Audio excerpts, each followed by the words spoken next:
Hello everyone, welcome back to my channel. सोच रहे होगे आज फ्लूइड मैकेनिक्स लाया हूं। बिल्कुल हाँ, फ्लूइड मैकेनिक्स लाया हूं। इससे पहले मैंने फ्लूइड मैकेनिक्स के जितने भी कॉन्सेप्ट थे ना, सारे कॉन्सेप्ट का modulus of elasticity, stress, strain, सारे मैंने गर्दे तरीके से उड़ाए हैं। और आज का जो इससे पहले मैं एक लेक्चर लिया था जिसमें मैंने पूरे क्वेश्चन करवाया था, करीब 10-15 क्वेश्चन, जो कि सिंपल क्वेश्चन थे। आज क्वेश्चन कुछ जेई लेवल का है, नीट लेवल का है, और एनडीए के प्रीवियस ईयर में पूछे गए हैं, कोस्ट गार्ड के लिए इंपॉर्टेंट है। और देख लो यहाँ पे एयरफोर्स के लिए इंपॉर्टेंट है। अगर मेरे चैनल पर नया हो तो लाइक, सब्सक्राइब और शेयर बिल्कुल हथौड़ा मार के ठोक देना। फिर स्टार्ट करते हैं आज का सेशन। देखिए आज का पहला क्वेश्चन क्या है।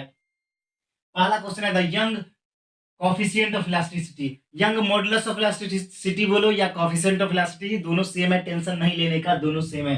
The Young coefficient of elasticity Y, उसको गामा बोलते हैं, of a wire material with length L, जिसका लेंथ एल है, ठीक है, and cross sectional area A है। If the wire is stress and X is increase in length then work done will be. फंस गए ना, वर्क डन पूछ रखा है। गुरुजी किसी में चेंज इन लेंथ पूछता है, वो क्वेश्चन तो थोड़ा सा आसान होता है, मगर वर्क डन का क्या फॉर्मूला निकालेंगे हम, इधर आओ सिखाते हैं। ये सारे मैंने करवाया, मैंने सारे को प्लेलिस्ट में रख के जाके देख लो। तो देखिए सबसे पहले वर्क डन, जब भी आपको मॉडुलस ऑफ इलास्टिसिटी में पूछे ना, याद रखना इसका एक वर्क डन होता है y इंटू गामा, जिसको मॉडुलस ऑफ इलास्टिसिटी बोलते हैं, इंटू स्ट्रेन का स्क्वायर इंटू वॉल्यूम। ये फॉर्मूला वर्क डन का होता है, ध्यान रख लो। Work done is equal to Y into gamma into strain का स्क्वायर इंटू वॉल्यूम, ध्यान रखना। अब देखो यहाँ पे क्या बोल रहा है भैया, अब 1/2 और गामा की जगह गामा हो गया और स्ट्रेन का स्क्वायर। तो स्ट्रेन क्या होता है पता है, चेंज इन एक्स, एक्स बटा में एल। देखो यहाँ पर देखो स्ट्रेन, स्ट्रेन क्या होता है, सीधा समझाते इधर आओ। स्ट्रेन क्या होता है, स्ट्रेन आपका होता है change in length divide by original length. Strain, strain is equal to क्या होता है, स्ट्रेन इज इक्वल टू होता है ना change in length divide by original length. तो यहाँ पर देखो, यहाँ पर क्या किया, कुछ स्ट्रेच किया, एक्स एक्स स्ट्रेच किया, इंक्रीज इन लेंथ, लेंथ में कुछ एक्स स्ट्रेच किया, एक्स मान लीजिए ये जो है ना इतना, इसको स्ट्रेच करके लंबा कर दिया, एकदम लंबा कर दिया। ये छोटा सा ना डॉटेड लाइन से डोनेट करता हो, देखो इसको स्ट्रेच जोर से खींचा, इतना इतना सा था, उसको स्ट्रेच खींचा खींचा। तो आपका स्ट्रेन क्या होता है, change in length upon original length, change in length upon original length, जिसको चेंज इन लेंथ को क्या किससे डोनेट किया मैंने, चेंज इन लेंथ को डेल एल से किया और ओरिजिनल लेंथ को एल से किया। तो यहाँ पर जो स्ट्रेच हो रहा है ना वो एक्स हो रहा है, इसलिए मैंने एक्स का स्क्वायर ले लिया, स्ट्रेन का square. Volume is equal to क्या होता है, वॉल्यूम इज इक्वल टू आपका क्या हो जाएगा, A L, L area into length, area into length volume हो जाएगा यहाँ पर। अब बोलोगे गुरुजी इतना तो हमें भी समझ में आता है, बाकी क्वेश्चन को कैसे ठोके। तो देखिए ये मेरा यहाँ देखिए, अब देखिए ये तो समझ में आ गया। अब देखिए आगे कैसे ठोकते हैं क्वेश्चन को, क्वेश्चन को कैसे ठोकते हैं पूरे फुल टू स्टाइल के साथ। और बोर बिल्कुल नहीं होना, समझाऊंगा, टेंशन ना लो। यहाँ पे देखो, यहाँ पे 1/2 y into x square by क्या हो जाएगा, एल स्क्वायर हो जाएगा। ऊपर ए है और एल स्क्वायर है, देखो एक एल से एल मैंने काट दिया, तो क्या हो जाएगा y into gamma into x square into ए।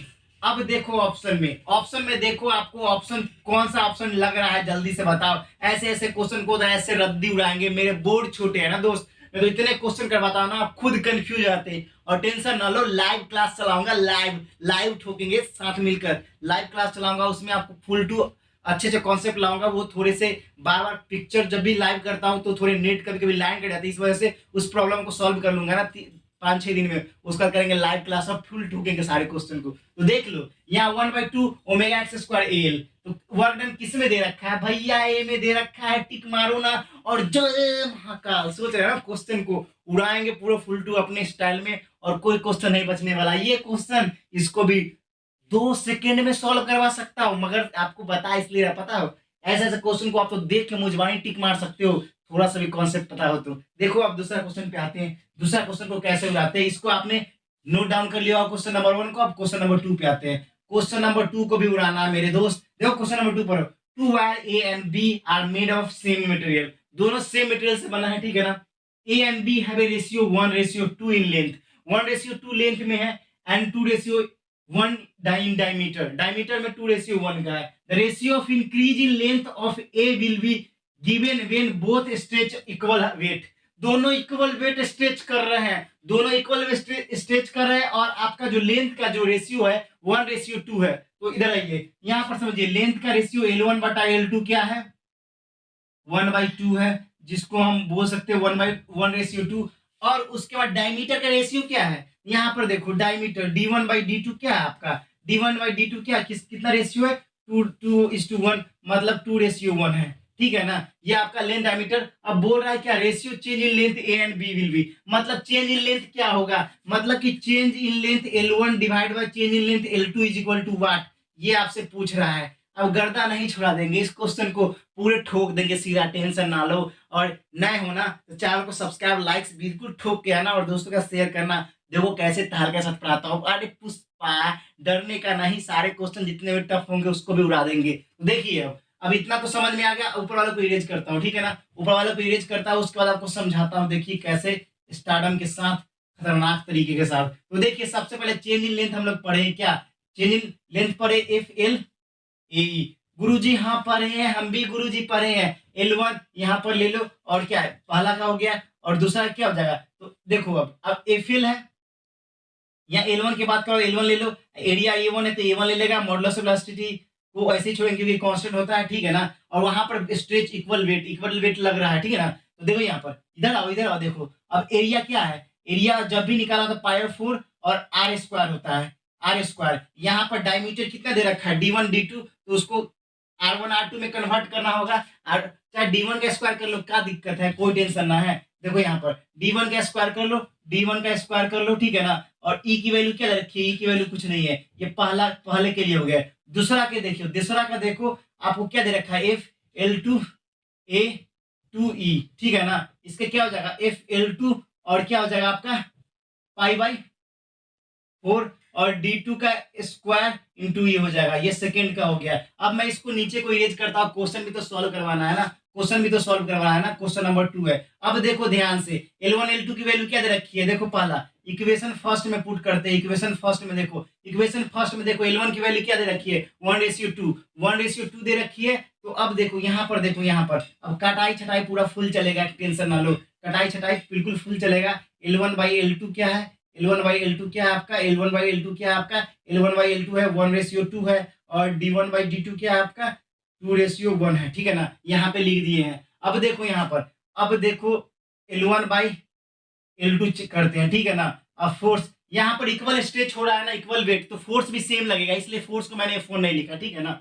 देखो यहाँ पर FL1A1E, ठीक है, उसके बाद FL2A2E हो गया। अब इससे करने से बढ़िया क्या है, क्या करेंगे, इतना कर दिया तो इधर वाले का भी करेंगे, FL1 यहाँ पर π/4, स्टेप एक भी नहीं छोड़ रहा हूं, नहीं तो मैं इस क्वेश्चन को अभी 2 सेकंड के अंदर धड़ल्ले से उड़ा देता। और देखो ध्यान से देखो क्वेश्चन को, यहाँ से ध्यान से देखो, देखो यहाँ पे अब π/4 इससे कट गया, फोर्स कट गया, ये सारे खत्म है, ई से ही खत्म है, ई से ही खत्म हो गया। अब देखो यहाँ पर ध्यान से, L1 की वैल्यू क्या दे रखी है, L1 की वैल्यू L1/L2, तो L1 की वैल्यू 1 दे रखी है क्योंकि 1 का रेशियो है ना, और L2 की वैल्यू क्या दे रखी है, L2 का, तो यहाँ से इससे मल्टीप्लाई हो जाएगा। तो यहाँ पर क्या लिख देंगे, यहाँ पर इसमें लिख दे, एक एक स्टेप कोई भी नहीं छोड़ता हूँ, समझा रहा हूँ ताकि आपको समझ में अच्छे से आ जाए। और यहाँ पर क्या हो जाएगा D2 का स्क्वायर, अब ये आ गया ना वैल्यू, ये आ गया। L1 की वैल्यू क्या है 1/1 है, और L2 की वैल्यू क्या है 2 है। उसके बाद D2 की वैल्यू क्या है 2 का स्क्वायर है, D1 की वैल्यू क्या है 2 का स्क्वायर है, तो D1 नीचे है, और D2 की वैल्यू 1 का स्क्वायर है, और D2 की वैल्यू क्या है 2 का स्क्वायर है। तो देखो 1/8, 1:8, 1 जो भी ऑप्शन है उसको टिक मारेंगे, फोड़ देंगे सीधा सीधा, क्वेश्चन को उड़ाते हैं। समझ में नहीं आया गुरुजी, अब ऐसे ऐसे क्वेश्चन नहीं समझो तो क्या समझोगे। मैंने आपको बताया था मॉडुलस ऑफ इलास्टिसिटी क्या होता है गुरुजी, stress is directly proportional to the strain up to elastic limit is known as modulus of elasticity। तो ये आपको मैंने एक रिलेशन बताया था ना, मॉडुलस ऑफ इलास्टिसिटी से रिलेशन निकाला था क्या, change in length is equal to FL/AE, E आपका मॉडुलस ऑफ इलास्टिसिटी है, 4 से L लेंथ है, del L change in length है, और ए एरिया है। ये फॉर्मूला मैंने कितनी बार चिल्ला चिल्ला के पढ़ाया था मॉडुलस ऑफ इलास्टिसिटी में। आप लोग कॉन्सेप्ट नहीं देखे हो तो डायरेक्ट क्वेश्चन पे आओगे, थोड़ा प्रॉब्लम तो होगी ही ना, लेकिन टेंशन नहीं लेने का, पूरे ठोकेंगे सारे क्वेश्चन की। और जल्दी जल्दी से कमेंट सेक्शन में धड़ल्ले से लिखना आपको ये कॉन्सेप्ट समझ में आया कि नहीं, और तगड़े तरीके से। और कुछ बताओ, याद रखना सबसे ज्यादा इलास्टिसिटी मेटल कौन सा है, इलास्टिसिटी मेटल सबसे ज्यादा कौन सा है, पूरे आवाज सुनो, पूरे अच्छे से ध्यान रखो, मोस्ट इलास्टिसिटी मेटल कौन सा है, जल्दी से बताओ। स्टील होता है, सबसे ज्यादा इलास्टिसिटी होता है। अब मैं एक क्वेश्चन पूछी, पूछूं आपसे एक क्वेश्चन मैं पूछ सकता हूं अभी यहाँ पर। क्वेश्चन ये पूछूंगा कि आपका ऐसा कौन सा एलिमेंट है, चाहे ले लो, जो सबसे बैड कंडक्टर ऑफ इलेक्ट्रिसिटी है, हीट का है। तो याद रखना क्वेश्चन आपके एनडीए के प्रीवियस ईयर में पूछा गया था दोस्त, पूछा गया था, जेई में भी पूछा गया था कि bad conductor of heat electricity, सबसे बैड कंडक्टर कौन सा होता है। तो आपको याद रखना इबोनाइट, इबोनाइट होता है, इबोनाइट, इबोनाइट है, इबोनाइट है जो bad conductor, bad bad conductor, bad सबसे ज्यादा बैड है ना, bad conductor, bad conductor, bad conductor याद रखना इबोनाइट है वो बैड कंडक्टर। ये नॉलेज आपके लिए इंपॉर्टेंट है। क्वेश्चन तो बहुत लाता, सारे क्वेश्चन को ठोक देता सीधा, मगर बोर्ड छोटा पड़ गया है क्वेश्चन के अलावा। अब एक और कॉन्सेप्ट समझ लो, मोस्ट इलास्टिसिटिक एलिमेंट कौन सा, इलास्टिक एलिमेंट कौन सा है, स्टील बता दिया। और बैड कंडक्टर, सबसे मोस्ट बैड कंडक्टर एलिमेंट कौन सा है, इबोनाइट। और ये आपको मैंने बताया कुछ नहीं करना है, सीधा ठोक देना है। यहाँ एरिया की जगह पाई 4 d1 का स्क्वायर कर दिया, और d1 तो दे रखा है भाई, d1 d2 दे रखा है, रेशियो पूरे वैल्यू पुट करो, फोर्स आपका सेम ही है, ई आपको काट, मॉडुलस ऑफ इलास्टिसिटी दोनों का सेम ही है, काट दिया दोनों को, पाई 4 से पाई 4 कट दिया, कांस्टेंट है, उसमें क्या चेंज होगा भैया। अब देखो उसके बाद L1 A1, L1 की वैल्यू दे रखी 1, L2 की वैल्यू 2 दे रखी है, d1/d2 थोक दिया सीधा। बस इतना ही करना है, टेंशन नहीं लेना है। अब आओ एक चीज समझ लो, आपको ना एग्जाम में ना स्टील का कभी कभी ना मॉडुलस ऑफ इलास्टिसिटी पूछ दिया जाता है। तो अभी जस्ट मैंने बताया कि मॉडुलस ऑफ इलास्टिसिटी क्या होता है, change in length. Modulus of elasticity होता क्या है, जल्दी बताओ। आपको मैंने बताया था ratio of stress and strain up to elastic limit is known as क्या, मॉडुलस ऑफ इलास्टिसिटी। तो यो या ध्यान रखना। और साथ में स्टील का जो मॉडुलस ऑफ इलास्टिसिटी होता है वो 2 × 10⁴ giga pascal, 2 × 10⁴ giga pascal. Important है, एग्जाम में हमेशा पूछा आता है, चाहे न्यूमेरिकल दे दिया जाएगा और आपको नहीं बताएगा। तो स्टील जो होता है सबसे ज्यादा इलास्टिक एलिमेंट होता है सबसे ज्यादा, और उसका जो मॉडुलस ऑफ इलास्टिसिटी कितना होता है, 2 × 10⁴ गीगा पास्कल, याद रखना। और दोस्त ऐसे क्वेश्चन किस प्रकार के आपको लग रहे हैं, नए होना चैनल जो सब्सक्राइब का बटन देख रहा है ना रेड पर, उसको हथौड़ा मार के फेंक दो, सीधा उस पर टिपा जाना चाहिए। साथ में बेल आइकन को प्रेस कर लेना ताकि आपको लेटेस्ट अपडेट मिलता रहे। तो फिर मिलेंगे नेक्स्ट वीडियो में, फिलहाल इतना ही। जय हिंद, जय भारत, वंदे मातरम।